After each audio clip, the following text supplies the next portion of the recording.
Bien, en minutos más, el presidente de la Nación, Mauricio Macri, estará anunciando allí todo un plan de reformas. Dentro de eso, en líneas generales, será un anuncio político, no detallado tema por tema. Eso lo hará cada especialista de cada área concretamente.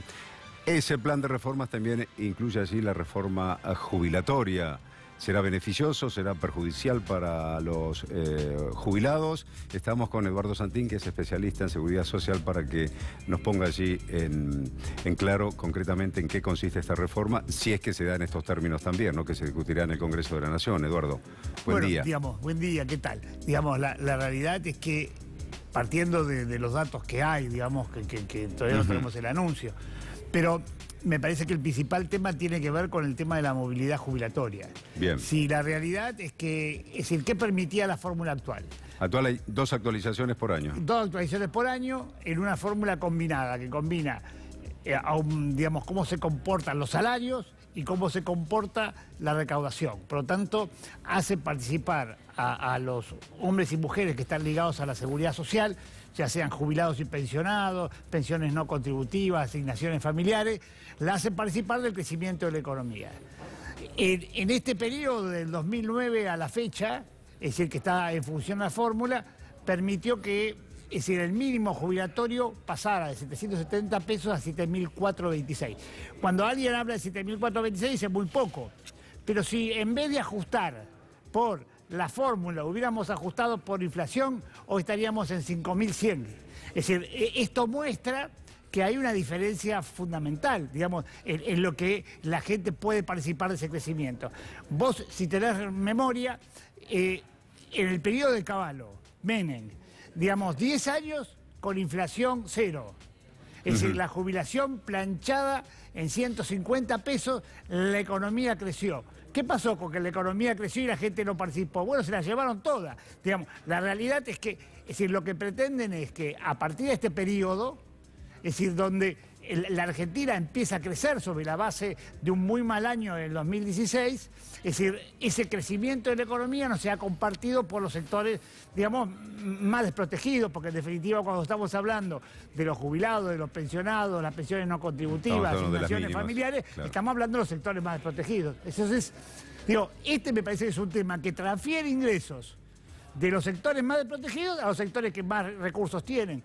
Porque esto está pasando con la baja de las contribuciones patronales, es decir, van a eliminar las contribuciones a los que ganan menos de 10.000. Vos fíjate que han transferido trabajadores de la industria a trabajadores de la construcción, lo cual esto hace que el salario baje.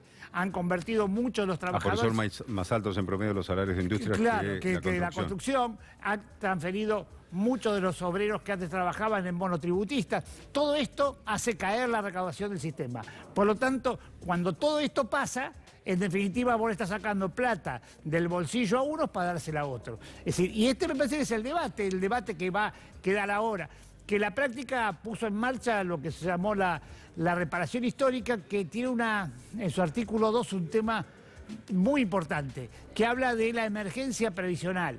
Esa emergencia habilita al gobierno a hacer estos cambios por decreto. Entonces la realidad, porque cuando hay una emergencia por 3 años... O sea, la misma ley habilita que se modifique por decreto. Claro, la realidad, al declarar la emergencia, transfiere las atribuciones del Poder Legislativo al Poder Ejecutivo. Entonces, por lo tanto, está habilitado el Poder Ejecutivo, si quisiera, en este caso, para transformar esto... ¿Esta ley de reparación histórica de qué año es? Del año pasado. Del año pasado. Por 3 años está abierta, sí. Y por lo tanto, esta ciudad dio una ley perversa para la mayoría de los argentinos. Le tocó a 1 de cada 10 jubilados, es decir, hay 750.000 jubilados que están, cobrando la reparación histórica, según el informe que ha hecho el jefe de gabinete. Entonces este tipo de cosas me parece que lo que vienen haciendo en el sistema de seguridad social es que, plata que estaba en el bolsillo de unos vaya a parar al bolsillo de otros. ¿Cómo se liquidan estas jubilaciones o dónde sacan los fondos para liquidar en otros países, por ejemplo? Bueno, la realidad es que la mayoría de los países del mundo,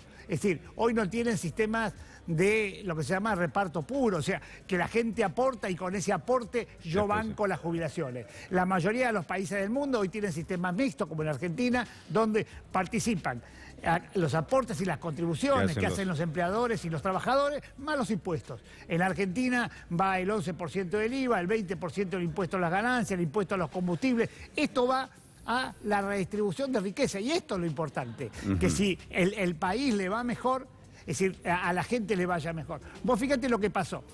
El año pasado, es decir, la recaudación bajó, la Argentina, creció el Producto Bruto, por lo tanto, los jubilados y los pensionados perdieron entre 10 y 12 puntos con la fórmula de movilidad. Este año, que la Argentina empezó a recuperarse, es decir,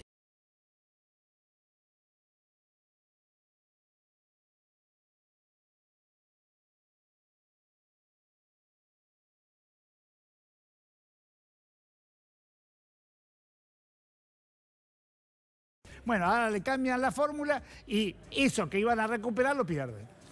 Gordo Santín, muchísimas gracias. Dale, te mando un abrazo. Hasta cualquier momento. Esto es noticia en C5N.